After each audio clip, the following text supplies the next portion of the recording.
So ayan mga kadrama-rama, alam ko pong inaabang nyo po no yung next na mangyayari dito sa Lilith Matias dahil sobrang nakaka-tense na nga po no, at saka nakaka-excite na nga din po yung pinapakita ni Director every episode dito sa Lilith Matias habang papalapit na nga po mga kadrama yung pagtatapos nito. At alam naman po natin na andito na nga po sila sa stage or sa level na talagang kailangan na po talaga nila malaman kung sino po talaga yung nasa likod ng pag-murder po dito kay Meredith at saka dito kay Ino. Ay talagang alam naman po natin na yung may mga nakakaalam ay hindi pa rin po talaga nagsasalita ng katotohanan dahil yun din talaga yung gusto ni Director na hindi pa po talaga sabihin. Pero ngayon, nandito na tayo dahil nagtutulungan na nga po talaga sila Calorin at saka sila Attorney Lilith na makuha na nga po talaga nilang yung hustisya. Katatapos lamang po talaga dito kay Renan na nalaman nga din po nila na si Renan nga po yung mastermind ng pagpatay nga po talaga dito kay Mang Kanor. Kaya ngayon itong si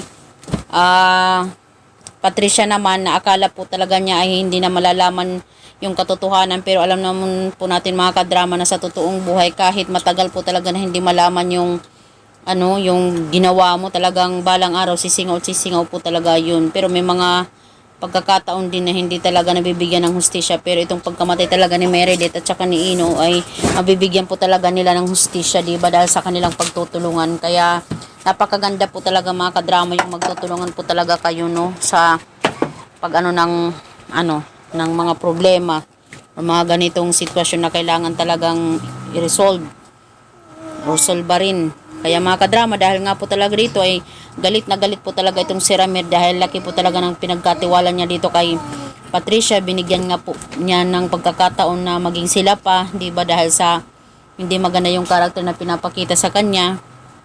Kaya sabi ni Ramir, wala kang kasing sama Patricia, dito ka na mabubulok sa kulungan dahil sa selos mo pinatay mo si Meredith, di ba?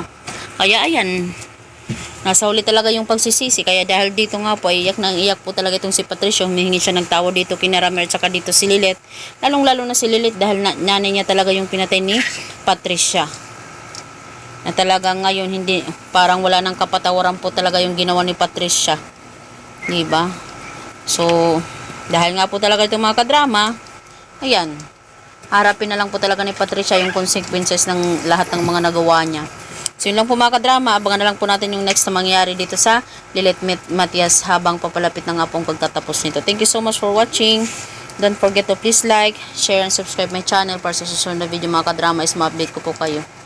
Maraming salamat again sa tulong nyo sa aking channel. Bye! Abangan na lang po natin mga kadrama. Thank you. Bless you.